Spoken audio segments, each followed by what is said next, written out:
প্ৰথমে আপোনালোকক স্বাগতম জনাইছোঁ আমাক প্ৰচাৰৰ কাৰণে কিছু আগবাঢ়ি অহাৰ কাৰণে। এইটো দক্ষিণ কামৰূপৰ অতি গৌৰৱময় পৰম্পৰা, অতি পুৰণি।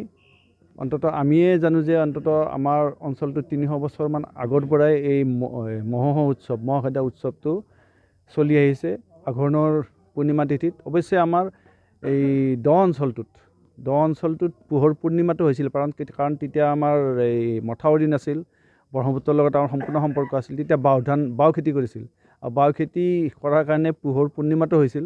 যিয়ে হওক, আমি আঘোণৰ পূৰ্ণিমা তিথিত এই উৎসৱটো পালন কৰি আহিছোঁ। এতিয়া অৱশ্যে এই আমাৰ পৰম্পৰা ৰক্ষাৰ ক্ষেত্ৰত আমি কিছু যুদ্ধ কৰিবলগীয়া হৈছে, কাৰণ চৰ্চা বহুত কম।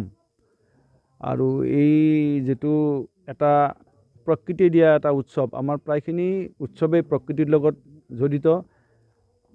আমাৰ বিহু যেনেকৈ বহাগত ৰূপ সলোৱাৰ পাছত বহাগ বিহু পালন কৰোঁ, তাৰপিছত কাতি বিহু আহে। কাতি বিহুত যেতিয়া পথাৰৰ এটা সেউজীয়া ৰূপ আহে, তেতিয়া আমাৰ এই কাতি বিহু পালন কৰোঁ। কাতি বিহুৰ পাছত যিটো আমাৰ আশা এটা জাগ্ৰত হয় যে আমি ধানখিনি কাটিম, কেতিয়া কাটিম, এই সময়খিনি ধুনীয়া সময় হয়।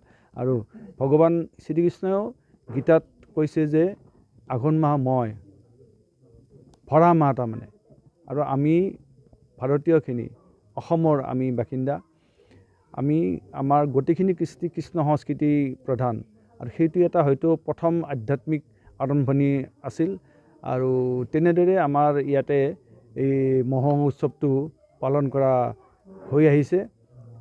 আৰু আমি এই যিটো আমাৰ আমি জীয়াই ৰখাৰ কাৰণে আমাৰ যিটো প্ৰচেষ্টা, এই ক্ষেত্ৰত আমি এতিয়া যিমানখিনি পাৰোঁ আমি লগ হৈ শিশুসকলক লৈছোঁ, যাতে তেওঁলোকে যিহেতু অলপ অৱহেলিত হৈছে, এই কৃষ্টিখিনি যাতে জীয়াই ৰাখিব পাৰে, তেওঁলোকে যাতে তেওঁলোকক নিজকে চিনি পায়।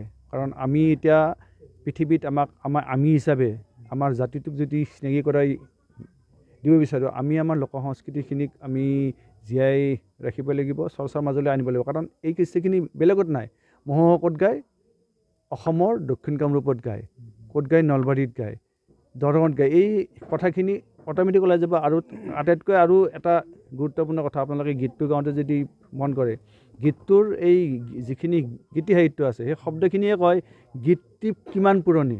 হেৰাই যোৱা বহুত শব্দ আপোনালোকে তাতে গীতটোত পাই যাব। টিপুত টেঙা পাব, শিকি আধেলি, শিকি নোহোৱা হ'ল, আধেলি নোহোৱা হ'ল, টিপুত টেঙা গছেই নাই। এই প্ৰায়খিনি জীয়াই ৰখাৰ কাৰণে আমাৰ এই কৃষ্টিটোৰ বহুত প্ৰয়োজন আছে। আৰু আমি যথাসম্ভৱ আমি চৰ্চা কৰি যাম, আগবঢ়াই লৈ যাম, নতুন প্ৰজন্মকো উৎসাহ দিয়াৰ কাৰণে আমি কাম কৰি যাম। মানুহৰ চোতালে ইয়াত বিভিন্ন চৰিত্ৰ দেখি পাইছোঁ। হয়, আমি আমাৰ মহোহত আমি সাধাৰণতে টকানডাল লওঁ, বাঁহৰ যিটো টকানডাল লওঁ, সেই টকানডাল প্ৰতীকী ৰূপ আমাৰ মহ খেদা উৎসৱ। মহ মানে আমাৰ যিটো আমাৰ কামোৰা মহটো, সেই মহটো এটা উপকাৰী জীৱ আমাৰ কাৰণে, মানুহৰ কাৰণে। আমি সেইটো অপসংস্কৃতিৰ প্ৰতীক বুলি ধৰি লওঁ।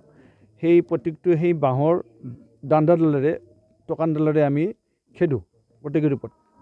নেক্সট এজনক দেখিছে আমাৰ কল হেৰুৱা লৈ পেলাই পিন্ধা। কল সাধাৰণতে আমাৰ ধৰ্মত অতি গুৰুত্বপূৰ্ণ গছ, কলগছডাল।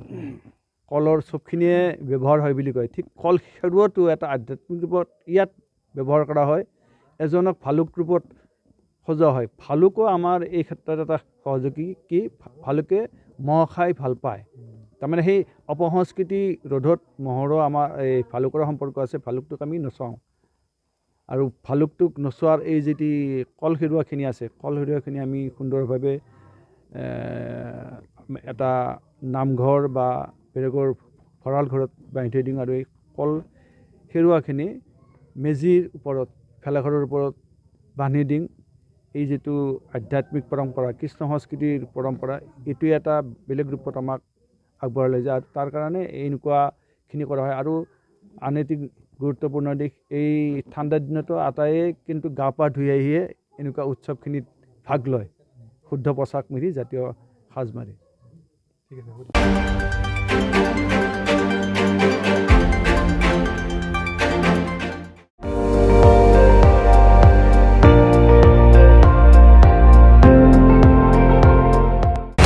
আপুনি চাই আছে ND24 সৰ্বশ্ৰেষ্ঠ নহয় সৰ্বোত্তমৰ দৌৰত